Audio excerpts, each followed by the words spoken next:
Lucky O Leprechaun by Jana Dillon. Pictures also done by Jana Dillon. Lucky O Leprechaun.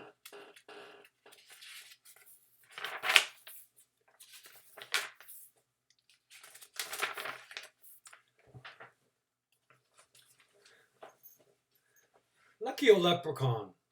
Some people say you can't catch a leprechaun nowadays. Well, you can, but you got to be smart about it.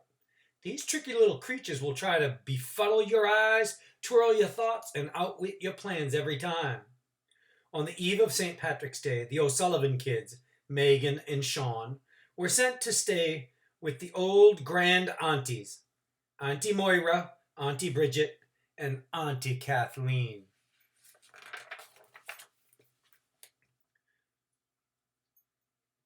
Sure, and you might think Meg and Sean would hate spending St. Patrick's Day weekend with three very old ladies. Oh, but that's upside down thinking.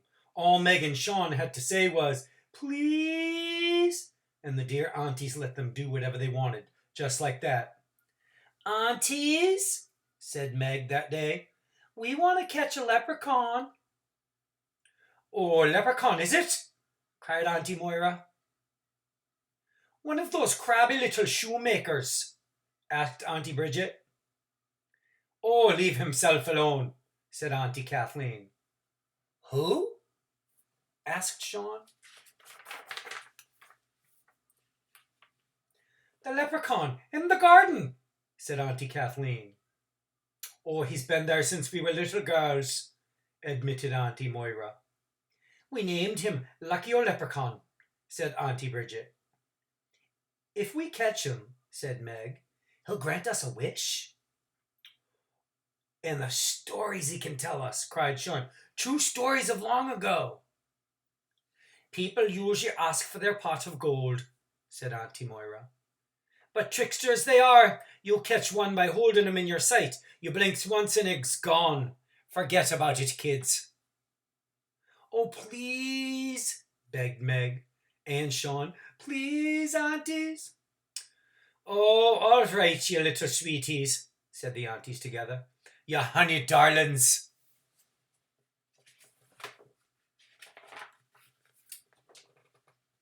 Oh, what did we just agree to? Asked Auntie Kathleen. They had to remind her, for of the three aunties, Kathleen had the poorest memory of the here and the now. But as for the long gone, she could recall every detail. Remember, sisters, Lucky O Leprechaun always lived under one thorn bush or another. You'll need the shovels, kids. Once outside, Sean said, Okay, I'm ready. Where's the thorn bush? Now that was a problem. The auntie's yard was surrounded on all three sides by thorn bush hedges. Meg and Sean sighed and started digging.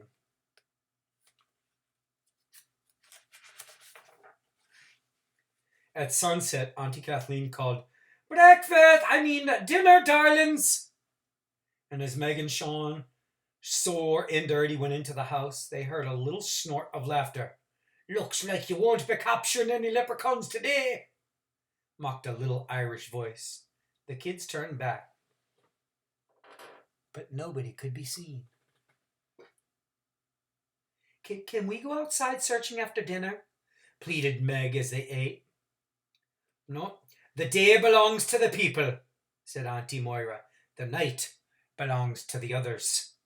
Please, begged Meg and Sean together. Please, aunties. Oh, all right, you lovelies, said the auntie, smiling. You little sweethearts.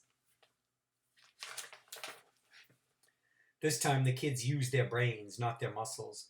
They slipped out the front door and tiptoed into the backyard. There, looking at the holes they had dug, was a wee man in green. He had his hands on his hips, and he was muttering to himself. We see you, Mr. O Leprechaun, cried Meg. The little fellow whirled around. Why, it's two wee children, and sweet Auntie Bridget, said himself. How are you doing, Bridget, my darling?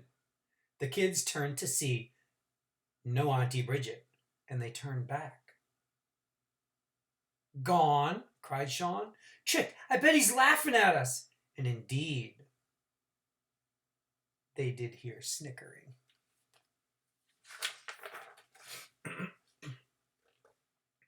The kids trudged back to the house, and Sean stood in the doorway and shouted over and over for Meg to come back out. But in truth, Meg wasn't there.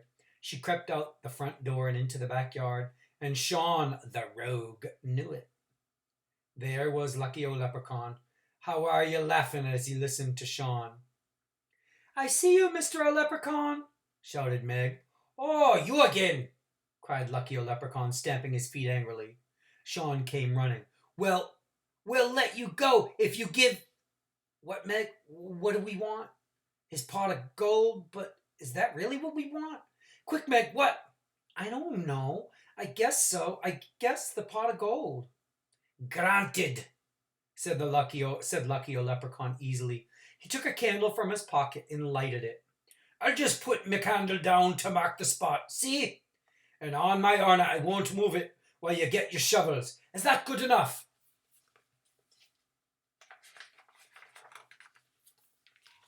Well, yes, said Meg, surprised by how easy it was. They raced into the garden. They raced into the garage for their shovels, but when they came out, the entire backyard was aglow with wee candles melting into the grass. He tricked us again, cried Meg. We'll never find the spot. In the warm circle of light at the table, Meg and Sean joined the grand aunties for tea and Irish bread. The old dear's usual bedtime snack, you know.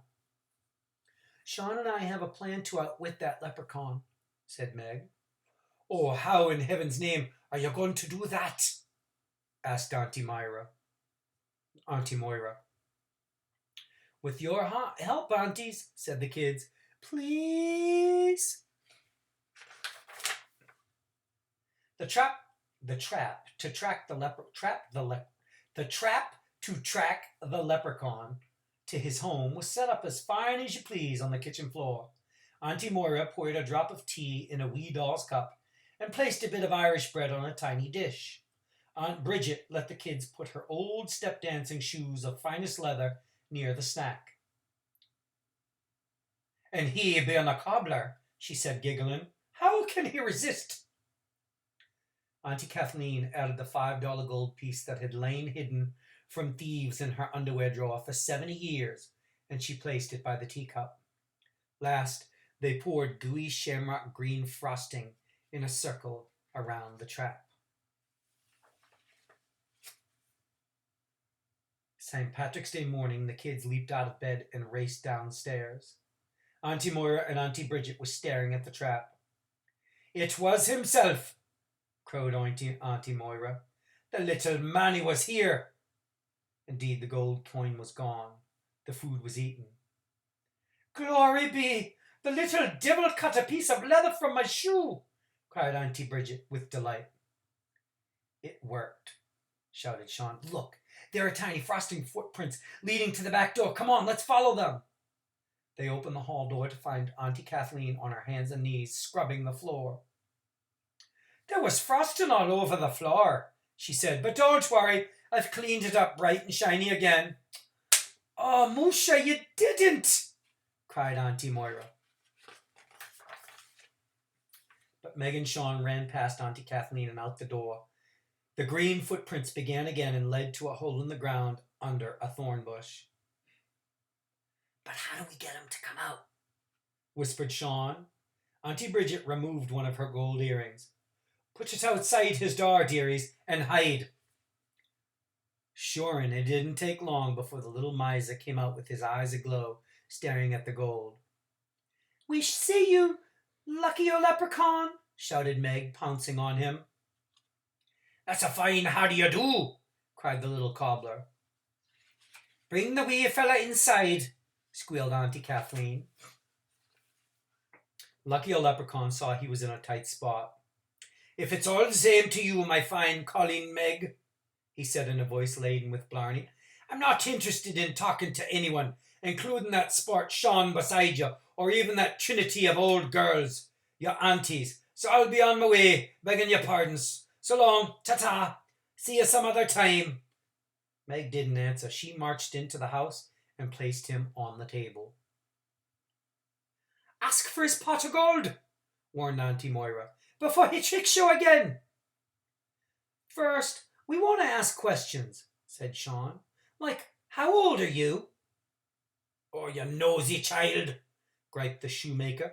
You're every bit as nosy as your great-great-grandfather Kevin, back in Ireland, who was always sneaking up on me and asking questions. But you're not half as bad as your relative nosy Deidre, the one who married the Viking back 1,000 years ago.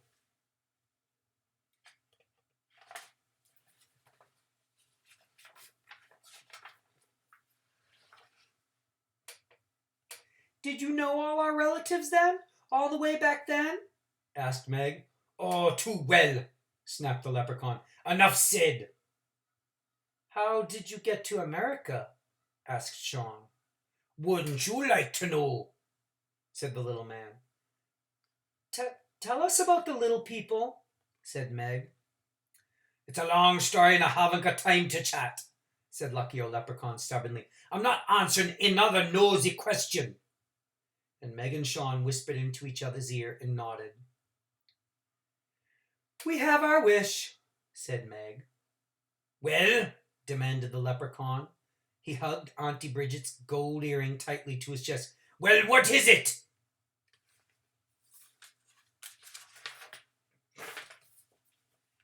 The aunties leaned forward to hear. Our wish, said Meg, is that you come back to us every St. Patrick's Day and answer all our questions. No gold? Asked the little miser, looking truly shocked. With gold, we could only buy things that anybody can buy. It would soon be gone. Yeah, but hardly anyone in the world has a leprechaun to talk to, said Sean. Agreed, shouted Lucky O'Leprechaun happily. I'll do it. See you next year, called Meg as the leprechaun leaped off of the table. On St. Patrick's Day, Lucky O'Leprechaun shouted. Top of the morning to you all. Yeah, and you can have the rest of the day to yourself, piped Sean in true St. Paddy's Day style. The end. I enjoyed reading that story to you. See you on the morrow.